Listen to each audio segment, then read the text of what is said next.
seconds. Start. Madam, I rise to support the railway budget presented by Shri George Fernandez for the year 2010-11. Shri George Fernandez has his association with the railways for the last 60 years as a labor leader. Most of his energy was concentrated in making demands on behalf of the workers of the railways.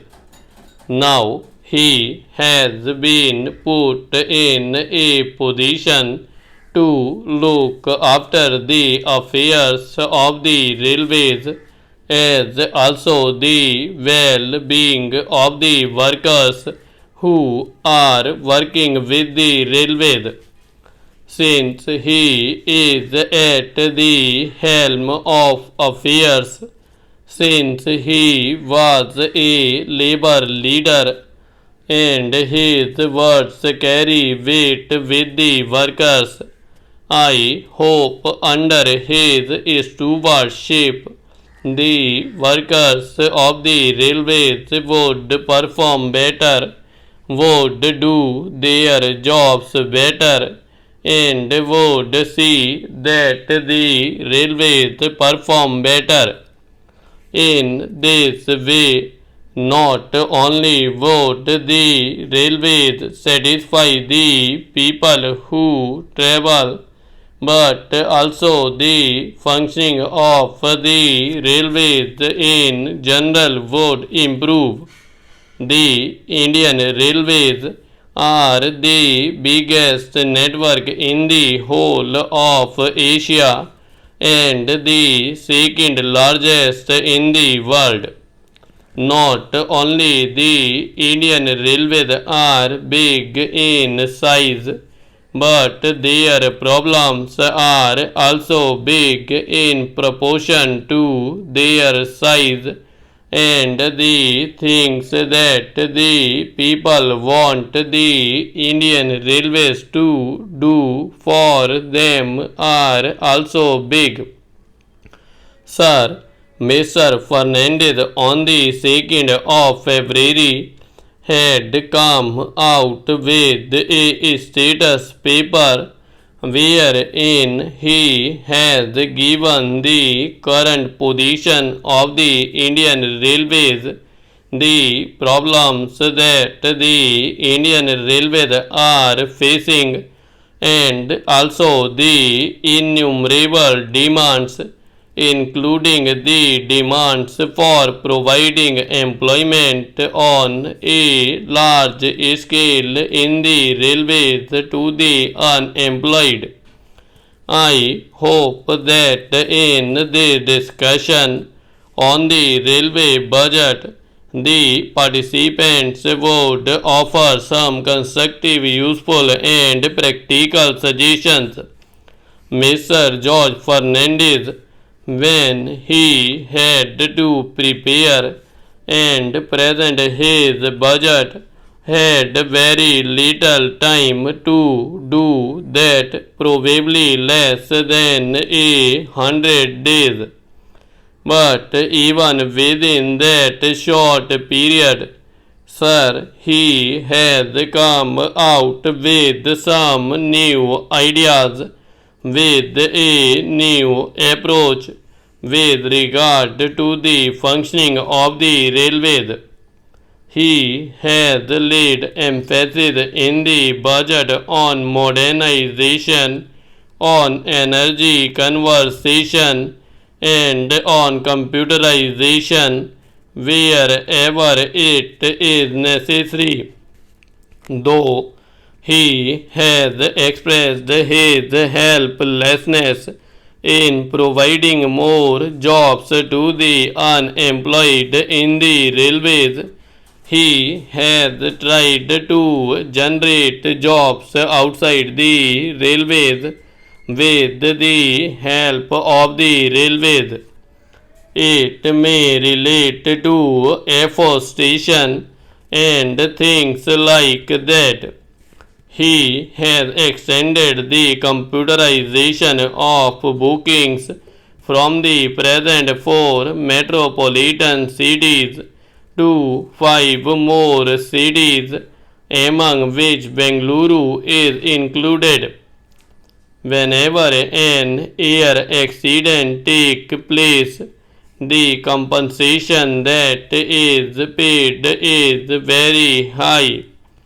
What Mr. Fernandez has done is that in the case of the railway accident also, he has raised the amount of compensation from the present rate of 1 lakh rupees to 2 lakhs of rupees. In incidents, whether it is the rail accident or air accident, the loss of life is the same, and any life lost can never be recovered. Another thing that is to be welcomed is that he is going to provide more accommodation and more seats to the second class passengers by gradually withdrawing the first class AC coaches and the first class coaches. I hope while withdrawing these facilities and extending them to the second class passengers, the existing comforts and facilities of the second class would further improve. I hope in all second class carriages, cushion seats are going to be provided. Socialism is not leveling down, but socialism is leveling up. When we withdraw facilities from the higher level, the facilities for the lower level should be improved so that the travelling comforts for the lower level improve.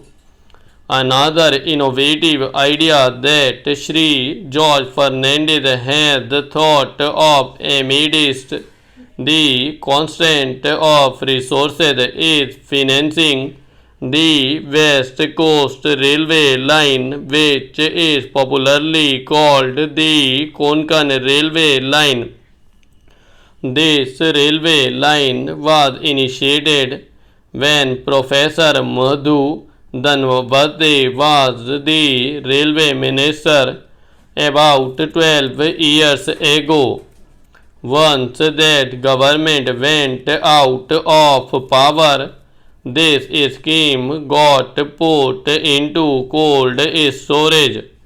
Of course, in the last year's budget, Shri Madhavrao Sindhia had made some provision for construction of the line from Mangalore to Udupi, but the construction work did not start.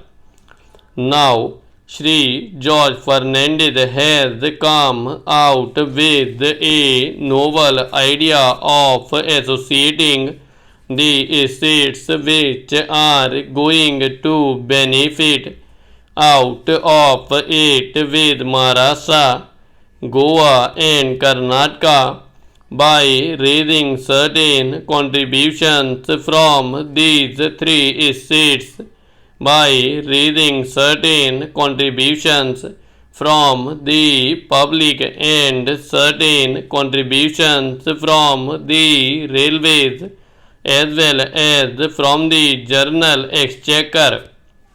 If this scheme had not been thought of, and if this had not been taken up in the normal course and under the normal procedure, this railway construction would have taken 15 years to complete. Now, that a new method of financing this project has been initiated. The railway minister has promised that construction of this railway line is going to be completed within 5 years.